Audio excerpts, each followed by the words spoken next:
네, 반갑습니다. 용식의 간대 조용식입니다. 오늘도 여러분 만나서 정말 반갑습니다. 어제 제가 그 국회 법사소위원회에서 다루고 있는 법안인 중대재해기업처벌법에 대해서 영상을 보내드린 적이 있습니다.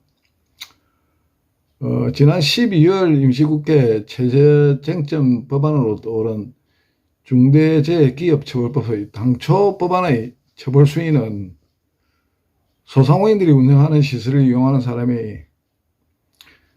한 명이 사망하면 사업주는 2년 이상 30년 이하의 징역 또는 5천만 원 이상 10억 원 이하의 벌금에 처하도록 그렇게 아주 강력하게 되어 있었습니다.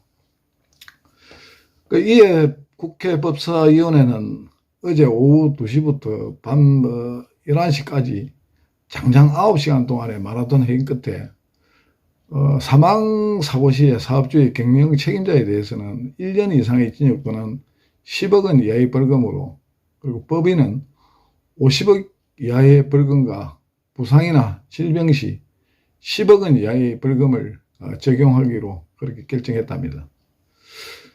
이어서 징벌적 손해배상 규모를 당초 정부안인 손해액 5배 이하로 결정했다는 소식도 들려옵니다. 또한 중대재해 관련 중앙행정기관과 자치단체장 등 공무원을 책임에 묻는 공무원 처벌 특례 조항은 삭제를 검토 중이고, 소상공인도 처벌 대상에서 제외된다는 그런 가능성이 있다고 합니다. 참으로 다행스러운 소식이죠. 이와 같이 공중이용시설에 대한 안건은 소상공인이 또 제외되기로 그렇게 가닥을 잡아가고 있다고 합니다. 그래서 8일날 다시 회의를 또 진행한다고 합니다. 네, 하지만 지난 2월부터 시작된 코로나로 인해 가지고 전국의 소상공인 자영업자들이 이 정부의 들쑥날쑥한 그런 형평성 없는 그 방역에 엄청난 경제적 영업적 손실에 강주유흥협회가 야간에 간판 불을 켜고 시위를 이제 시작했습니다. 그래서 이게 전국으로 확산될 가능성이 많을 것 같습니다.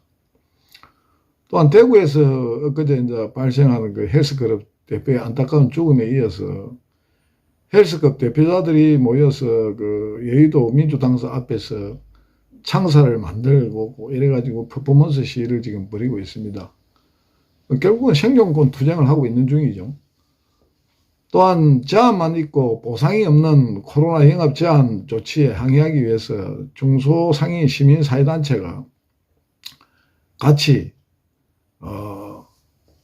코로나 확산 방지를 위한 영업 제한 조치에 따른 피해 중소상인의 손실보상 및 지원대책 마련을 촉구하면서 헌법재판소에 헌법소원 심판을 청구했다는 그런 소식도 들려옵니다.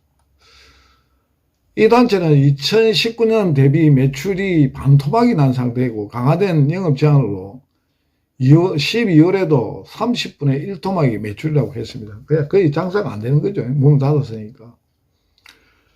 최소한의 손실보상 규정 마련 없는 감염병 예방법 지자체 고시는 이 분명히 위헌입니다. 임대료 멈춤법 손실보상 규정 마련이 없으면 또다시 2차 소송인단을 대규모로 모집을 검토하겠다고 합니다. 정부와 지자체가 코로나 확산 방지를 위해 지난 3월, 8월, 11월 세 차례에 걸쳐서 2단계 이상의 강화된 사회적 거리두기 대책을 시행하고 있었는데요. 해왔지요. 유흥업소, 실내 체육시설, 카페, 음식점 등 한 9가지 그 중점 관리시설에 각각 집합금지, 집합제한으로 제한 조치를 했습니다. 그래서 엄청난 지금 손해를 보고 있습니다. 울먹기 잡먹기 식으로 지금 하고 있는데, 그래서 그 영업 제한 조치는 그 근거가 되는 감염 예방법과 지자체 고시에 손실보상에 대한 아무런 근거 조항이 마련하지 않아 피해 중소상인과 자영업자들의 재산 건등 그 기본권을 지금까지 침해해 왔습니다. 그래도 정부에서 하는 일이니까 이렇게 협조해 왔습니다.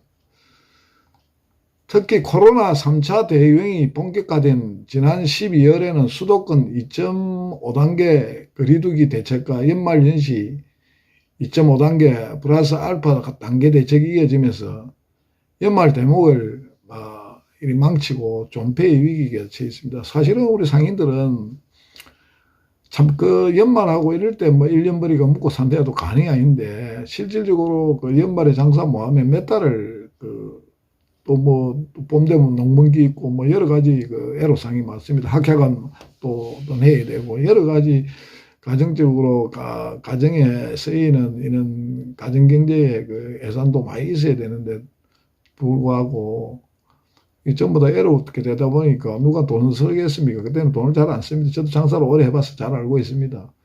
근데 이러함에도 정부는 손실보상과는 거리가 먼 소상공인 새희망 자금 지원 정책 등을 발표하고 그쳤는데요. 그것도 재수 있는 사람, 빠른 사람, 눈치 빠른 사람은 빨리 가고 받고, 못 가는 사람은 또 못 받고. 그래서 그 빚과 빚을 또 갖고 있습니다. 이에 정부 지자체는 하루속히 영업 제한 조치에 따른 실질적인 손실보상과 적극적인 상가 임대료 감면 대책을 실시해야 된다고 그렇게 주장하고 있습니다. 그 주장은 억지로 하는 주장이 아니고 실질적으로 이 거리에 내한게 되는 이렇게 생존권에 걸리는 문제이기 때문에 당연히 그렇게 해야 된다고 그렇게 보고 있습니다. 대부분의 상인들은 지난 10개월 동안 재산권을 넘어서 사업주와 가족들의 생존권을 크게 위협받아 왔지만도 코로나가 조기에 종식되기 위해서 정말 협조와 협력을 이렇게 하고 그러한 또 코로나 확산 방지를 위한 일념으로 정부와 지자체 영업 제한 조치에 흔쾌히 협조하고 말도 못하고 울먹기 잡먹기식으로 그렇게 생활해 왔습니다. 하지만 연말의 매출이 전년 동기에 비해 절반도 미치지 못했죠. 그래 빚을 내가고 또 빚을 갚고 거의 더 이상 이제 버티지 못해가지고 문을 지금 닫아야 될 그런 형편의 어려움을 호소하고 있습니다. 지금 정말 엄살이 아니고 그래서 한 호프집을 운영하는 마포에서 계시는 분인데 12월 매출이 160만 원인데도 불구하고 인건비가 부대조용 다 그거 놔두고 임대료만 700만 원을 내야 되는 이런 상황인데도 손실보상은 아예 없답니다. 그러니까 앞으로 100만 원, 200만 원, 300만 원 놓아봤자 코끼리 비슷겠다 아니겠습니까? 이렇게 생존권과 재산권이 강제로 침해당하는 중에서도 방역에 적극 우리가 협조해온 중소상인들과 자영업자들이 혹한의 추위 속에서 지금 아스팔트로 나와가지고 이렇게 십시일반 언론을 통해서 입장을 표명하고 있는 그런 실정일 뿐입니다. 이뿐만 아니라 인권을 그렇게 중시하던 정부가 자신들의 안위만을 위해서 검찰개혁과 검경수사권 분리, 공수처 설치로 윤석열 총장을 오직 쳐내기 위한 현안이 돼가지고 코로나 바이러스 사실은 백신 보내서도 사실 마련하지 않았지요. 그래서 결국은 이제 국민의힘에서 이 일을 제기하고 해가 가까스로 이제 백신 예산을 확보해가지고 그래 함에도 돈만이 또 있으면 뭐합니까? 계약이 안 되다 보니까 실질적으로 애로운데 그것도 대통령께서 직접 나오셔가지고 말씀을 하시니까 또 국민을 믿을 수밖에 없습니다. 하지만 지금 떠도는 가짜뉴스인지 모르지만도 이게 계약이 안 됐는데 계약이 됐다는 식으로 이렇게 국민을 속이고 있다고 이렇게 말들 하고 있습니다. 그 부분은 우리가 정확한 팩트를 알고 해야 되는데 그 내용도 실질적으로 유튜브 있는 데서 떠들고 있는 실정입니다. 근데 지금 동부구치소 건 말입니다. 그것도 제가 볼 때는 얼마든지 초기에 이제 이 확산을 방지할 수 있었지만도 그 추미애 장관이라든가 법무부에 있는 관련 공무원들 또 특히 그 구치소 소장 담당자들 이런 분들이 정말 국민의 생존권에 조금이라도 관심을 가지고 이렇게 됐으면은 이런 일이 발생했겠습니까? 그냥 오직 윤석열 총장 때리잡기에 혈안이 되어갖고 나중에는 이제 예산 핑계 대고 또 서울시에다가 또 핑계대고 구청에 또 핑계대고. 그러니까 뭐 핑퐁 게임 비슷하다 이거. 사람은 죽고 나가는데 아파갖고 왜 그걸 책임을 갖다 처음부터 떠밀라고. 그러면 결국은 뭐가 하면 전부 다 직무유기를 해가지고 전부 다 가야 됩니다. 적어도 학교 가야 돼요. 예? 자기네들은 어떻게 뭐 그냥 성할 것 같습니까? 세월 지나면 다 밝혀집니다. 예? 세월호 보십시오. 세월호 그 뭐 관련 공무원들이 뭐 큰 뭐 중죄를 지은 게 있겠습니까? 물론 그걸 감추고 은폐했기 때문에 그게 죄가 되는 거 아닙니까? 그런 꼬라지 보기 싫으면은 정말 그 부분에 대해서 양심선언을 해야 됩니다. 이에 따른 책임을 분명히 물어야 돼. 그거는 분명히 물어야 되겠죠. 국회는 속히 국정조사 및 특위를 구성하여 철저히 조사를 해가지고 국민에게 명확한 사실을 낱낱이 밝혀야 할 것입니다. 뭐 미결수들은 뭐 가족이 없습니까? 그리고 미결수 자체가 무죄 추정 원칙에 의해서 재소자가 아닐 뿐더러 설사 교도소 수용자를 할지라도 학살을 방치하는 이런 행위는 용서하지 못할 직무유기와 살인 방조행위라고 생각합니다. 명식이 우리나라가 경제 10대 뭐 강국이라 샀는데 그 전부 다 그게 뭐 헛소리지 뭐. 예? 경제 10대 강국이면 뭐합니까? 저 이리어법보다 좀 못하는데 실질적으로. 예?